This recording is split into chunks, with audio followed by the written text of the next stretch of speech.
Hello, hello, Sarah of SEK Handmade here, and today I'm going to share with you how to work the star stitch. No, the margarite stitch. No, the star stitch. They're the same thing. Let's go.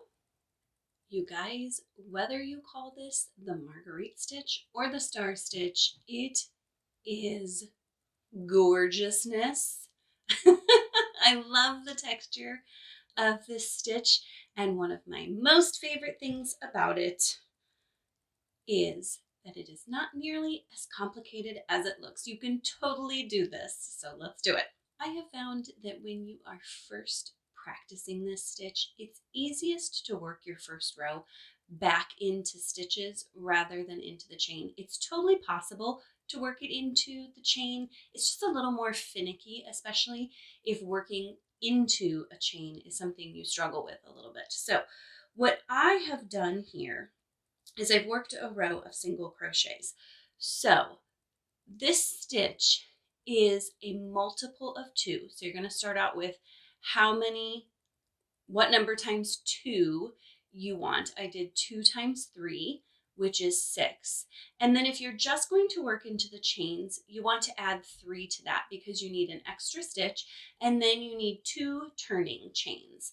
Since, not to make this complicated, since I am working into a row of stitches, I needed my multiple of 2, which I decided I was going to do 3 of the stitch. Multiple of 3 plus 1. So 2 times 3 is 6 plus 1 is 7. Stay with me here. Then I decided to do a row of single crochets, which has 1 turning chain. So I chained 8, and then I worked 7 single crochets back into my chain. And now we're going to get into the stitch.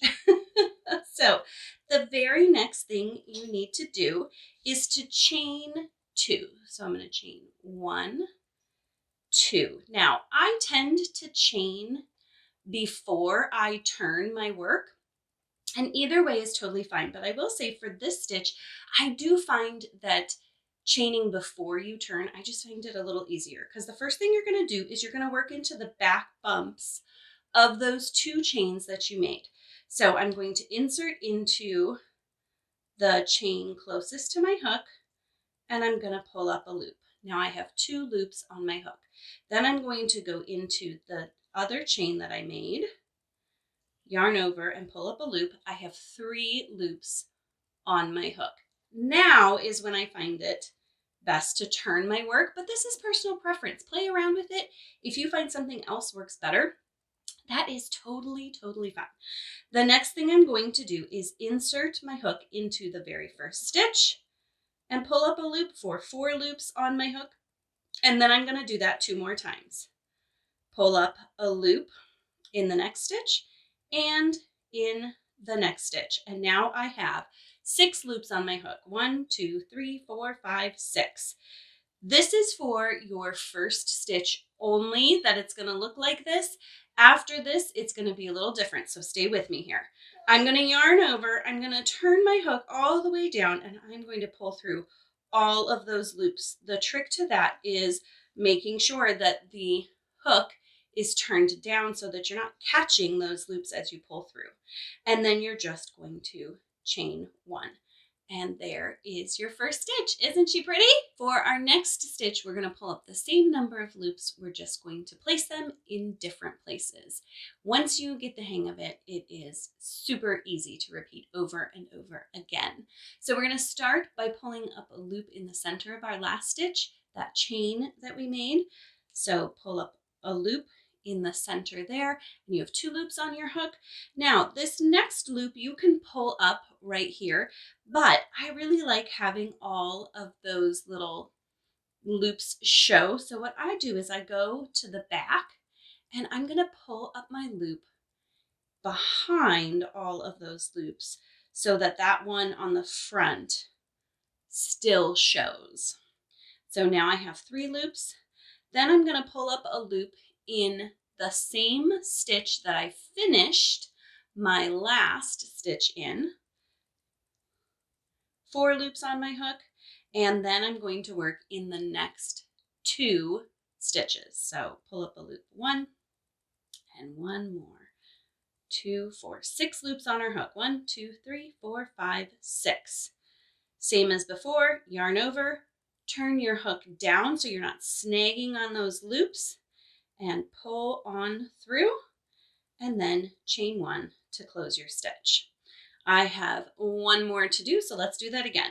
Insert into the center or the chain of your previous stitch, insert behind in the last loop of your previous stitch, insert in the last stitch you worked your previous stitch into, then in the next 2 stitches. For again 6 loops on your hook, 1, 2, 3, 4, 5, 6.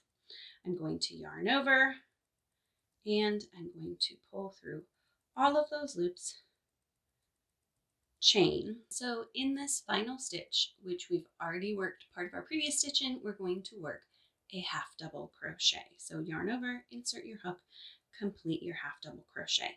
And that just keeps our counts right, and it keeps really nice straight edges. This stitch pattern is a 2-row repeat. So we're not done just yet. We have 1 more row to work, but the good news is this second row is even easier than working this first row. We're just going to be working single crochets. So chain 1 for your next row, give your work a turn, and then you're going to work 1 single crochet into your final half double crochet. Then we're going to work 2 single crochets into the center chain of each of our previous stitches. Depending on how tightly you've pulled that chain will depend on how easy or hard it is to get your hook in there. But go ahead and insert your hook.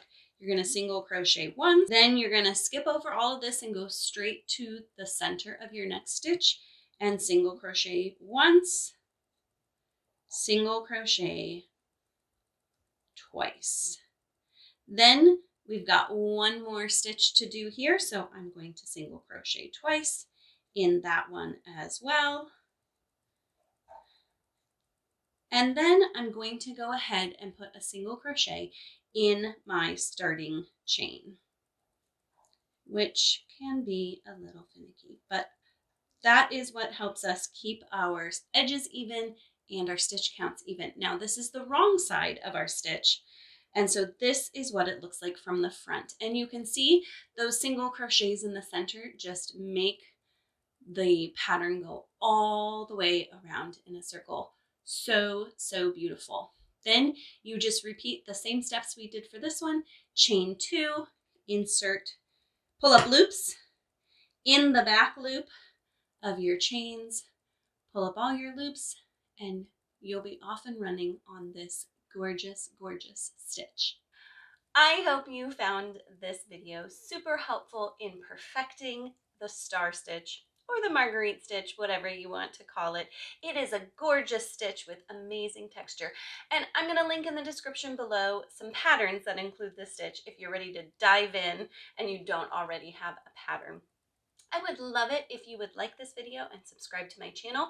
Maybe even share this with a friend who might also enjoy this gorgeous stitch. Thank you again for joining me today, and happy crafting!